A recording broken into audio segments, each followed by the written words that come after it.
what's going on, guys? Steady is back here with another video, and today we're recording podcast number 3, and we're going to talk about the cons of popular side hustle. So you be scrolling down TikTok, YouTube, you be seeing these side hustle and business gurus, and they're always talking about how to make money with all these fancy side hustles or all these popular side hustles that make all this amounts of money, like 100K, 200K, or even $1 million. They tell you can make $1 million doing this side hustle within 1 or 2 years.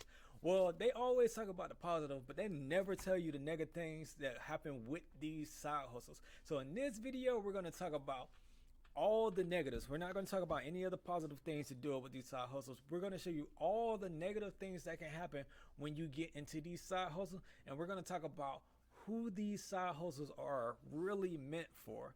So before we get started with that, well, guys, I want you to make sure you subscribe because I make videos like this all the time. I'm thinking about making this an everyday Thursday thing. So if you guys want to see podcasts where I'm just like rambling like this and giving you guys the true unfiltered truth without a script or any of that, make sure to leave me a comment down below because I like making videos like this and I like showing you guys the truth. And always make sure to like, comment, and share because it helps the channel out a lot. So with our first side hustle that I see a lot, we're going to talk about Amazon SBA and we're going to talk about Amazon FBA. So if you don't know what SBA is, it's basically sold by Amazon. So basically what you do is you pick products that you want Amazon to sell, and pretty much all they do is set up the listing, set up the pricing, and fulfill and sell and ship those items. All you have to do is set up an account and set up what products you want to sell. And it sounds easy, right? But it's not as easy as these people on like TikTok or YouTube always try to make it seem. They always make it seem like you pick some popular item and there's not 2,000 or 3,000 other people selling that same exact product. Or they try to make it seem like there's like a hacker cheat code for you to get your product ranked higher than everybody else's so you can sell more product than everybody, which there is, but you have major competition. Like there are so many people doing this side hustle that don't ever think you're the only one that thought about this or doing it. So what's the cons to Amazon SBA? So the cons to SBA are minimal gross proceeds can lower whenever Amazon wants to lower. So if you don't know what an MGP is, it's basically the minimum gross proceeds that Amazon can pay you for a payout. So basically what it is say you make, like they set it to like $400 and you sell around there, Amazon will still pay you that minimum. Now Amazon can change that minimum whenever they feel like it. So don't think because your minimum payout is going to be $400 for that month that it won't change. It might be $250 the next month or even $100 the month after that. So always keep in mind that just because your MGP is set a certain way for 1 week or 1 month doesn't mean that it's going to always be that. And just like everything else, when it comes to opening up a business and selling things, just because you got accepted doesn't mean that a product will sell.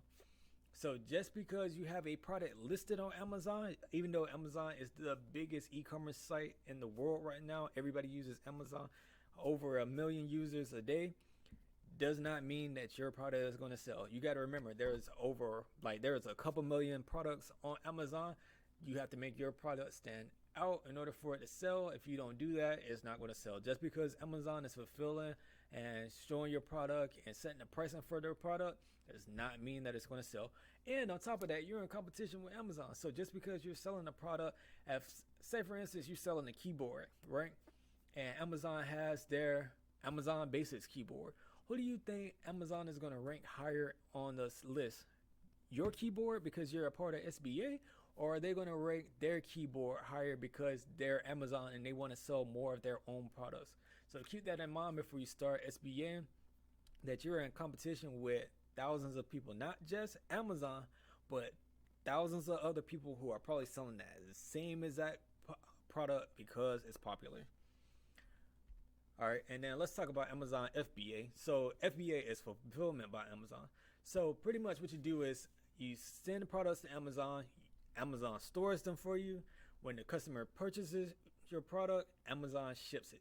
So unlike SBA where it's basically you picking products out online and they're setting up the shop for you and selling it and setting your prices for you, with Amazon, FBA is pretty much like those TikToks you see where people walk into like Goodwill, Walmart's clearance sections, any type of thrift store, and then they're scanning barcodes to see how much a product is selling for on Amazon, and then you subtract the fulfillment price minus what you're selling the product for, and then you get your net profit from selling it. And that's pretty much what FBA is. You go into Home Goods, um, Salvation Army, or whatever it be, find products, figure out if you can sell them, ship it to Amazon to be sold, and then once it sells, you make a profit. So what's the con to these? With FBA, it's hard to find things to sell. With FBA, you're going to have to constantly go into the Walmart's clearance section, Goodwill, Salvation Army, whatever store that you're going to find these products, you're going to have to constantly search all those different stores to find products to sell.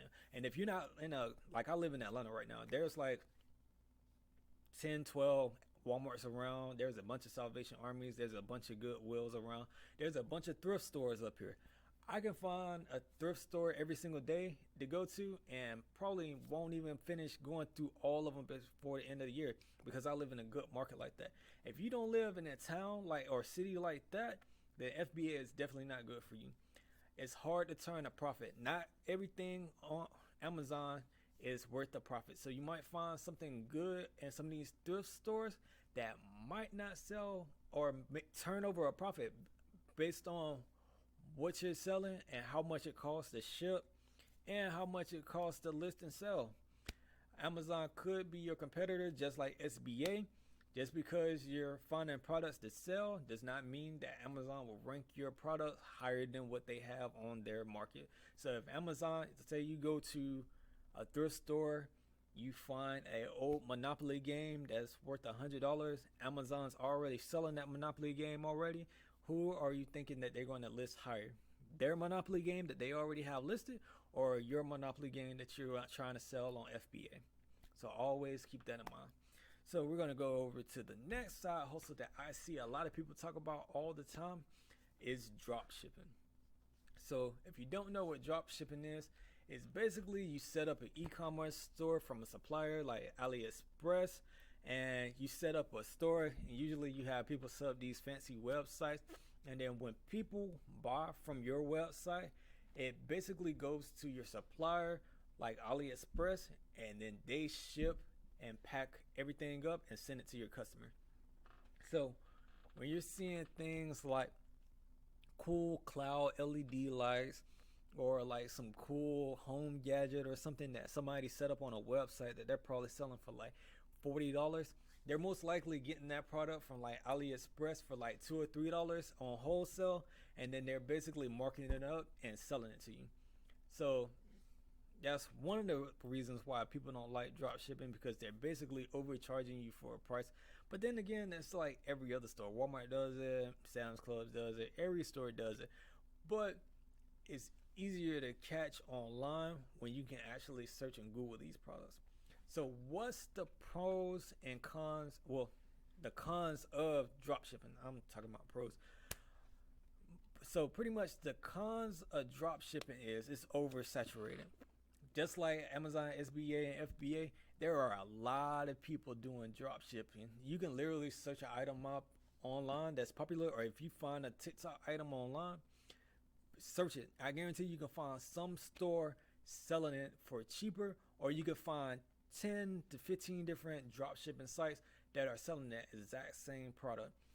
A lot of the products that are popular on TikTok, people like to use that for some reason to make dropshipping stores like it already isn't oversaturated. So if you see a product on TikTok, always Google it first and see if you can find it cheaper, because I'm pretty sure there are tens of thousands of dropshipping sites selling that exact same product. Finding trending items other than those that aren't selling. So what I mean by that is with drop shipping stores, there's a thin timeline on when you can sell those products. So say for instance, you find a like anime type nightlight. Say you find a Naruto nightlight and it's trending like for a week or two. Eventually, that trend is going to die down, and you're going to have to find another product to sell because that Naruto nightlight is not going to be popular year round. So, with dropshipping stores, they have a limited expiration period because they're not going to always be around, and then they're not going to always want that product. And you got to worry about the quality of products. Like I said before, a lot of these people are getting these products from wholesale on AliExpress, and it's not always good. Like I said, it's made in China. You know, some of the products be cheaply made to basically cut corners and cut costs. So you got to worry about that too. You want to find good products that are quality products, and a lot of the stuff that's on there, I'm gonna be honest, is not that. Customer service and refunding. When you're pretty much getting these products from a third party supplier, it's hard to manage customer service and refunds because instead of talking to the dropshipping store that you think you're talking to, you're probably talking to somebody at AliExpress who are handling refunds and handling the basically shipment. So if nobody from AliExpress contacts you, then you're probably not getting a refund and you're probably not getting a replacement product for something that's probably crapped or broken when you receive it. And usually drop shippers, when they create a site, they don't usually manage their own site. They usually make a site through like Shopify or something, and their customer service are the ones handling it. So just because you buy a product from a site doesn't mean that you're going to get any customer service for that product. So remember that when you're buying off these drop shipping sites. And item shortage and supply. Like I said before, you are ordering from a third party like AliExpress. If they don't have that product anymore, then you basically got to shut down your shop. Say for instance, you find that Naruto nightlight, AliExpress only has 2,000 available, you have 4,000 orders. Well, if AliExpress only has 2,000 available, then you can only sell 2,000. Whenever AliExpress decides that they want to restock that product, then you can get some more product to sell. But if they never restock that product, then you're never getting that product again unless you find another third party seller that sells that product. All right, so let's move on to our fourth one, which is going to be NFTs. Everybody knows I love talking about this topic because I've made a couple videos on them. So what are NFTs? They are non-fungible tokens. They are crypto assets that cannot be replicated, used mainly for ownership over unique artwork. So if you're seeing those Bored Apes for the Bored Ape Yacht Club, basically those little pictures have a URL embedded with them, basically saying that, hey, I own this picture or this GIF of this picture. It's non-interchangeable data and helps content creators and artists with promotion. So basically when you get that link for your NFT saying that you're the only one that owns that NFT, you're basically getting that line of code, and anybody who clicks on that line of code can say, hey, wallet 345 owns this NFT. Doesn't mean people can't right click and save your image at all. It's just saying that you own that original copy of that image, if that makes sense. So what's the drawbacks or cons of starting an NFT collection? Well, promotion drawbacks. You need a following to start an NFT collection. Usually NFT collections that don't have a following usually fail. So if you want to start an NFT collection, you need to have a decent sized following. Not only do you need a decent sized following, you need a decent sized following with money and who understands how crypto wallets and NFTs work. Price drops and inflation. So right now we're seeing a lot of inflation, so it's causing the market to pretty much devalue. NFTs were already doing bad before the inflation really starts sticking, but inflation is making the price of crypto drop. So in turn, it's making NFTs basically worthless. I won't say completely worthless, but NFTs have dropped heavily in price over the past couple of months, mainly because the popularity has died down, but mainly because crypto is dying down also. Oversaturation. You've seen this before. My last 3 or 4 side hustles. Oversaturation is killing these markets. If you go right now to an NFT website and search up NFTs, you will find like 100 different collections released on every single day. Like there are people just randomly generating gifs and pictures and JPEGs just to release NFT collections. So when you start an NFT collection, remember there are thousands of other people who also have an NFT collection, and if your NFT collection gets lost in the sauce, then you're basically not going to be making any money. So remember, NFT collections are an oversaturated market. In order to sell NFTs, you need to stand out. If not, you're just going to get lost in the bundle. And no use case and scams. So a lot of people are turned off by JPEG NFTs now because they realize that they're sort of pointless and have no use case. People are more so going towards like gaming NFTs because they can actually use them, and scams. We've seen this over and over again. There have been a lot of crypto and a lot of NFT scams. And once you get scammed buying an NFT, which usually involves you using your crypto wallet, there is nobody who can help you. Like once you send those scammers that money for that NFT, you basically lost that money, and that's turned off a lot of people because a lot of these scammers have made it like more mainstream to scam. So like people aren't as trusting of these NFT collections or crypto collections. So that's turned a lot of people off too. So remember when you're starting an NFT collection to watch out for scams, or if you're a buyer buying these NFT collections to watch out for scams. All right, my number 5 side hustle that I see on TikTok a lot: freaking vending machines. I can't stand this side hustle. This side hustle is so. If you have a vending machine company, good. If not, this vending machines like this is so cow. If you're like young and you're trying to make some extra side money, good for you. Vending machines, good way to start a business. If you're an adult thinking you're about to pay your bills by owning some vending machines, you're crazy. I won't cuss, but you're freaking crazy. What's the cons to owning a vending machine? For one, people might steal your vending machine, and you got to worry about thieves. Now, only will people take your whole vending machine or break into your vending machine and steal money, people will also steal your products. So you also got to worry about securing your vending machine, which a lot of people don't tell you about. You always have to, you would think that'd be a common sense thing, but people do not take into account thieves when they're setting up their business or vending machine. Expired food. When it comes to owning a vending machine, you know food expires. So if you have a vending machine and you price out a product and that product doesn't sell, you basically are wasting money because that product is going to expire and you're going to have to throw it in the trash. You can't sell expired product. So that's another thing people don't tell you to watch out for: expired product. Finding good products to sell. That's another thing. Just like I said with expired food, if you buy a product and it doesn't sell, it gets expired, you can't sell it. So you always have to be looking at the market to figure out which products that you want to sell. The cons to that is the market's always changing. You might go to a college, people like Fig Newtons.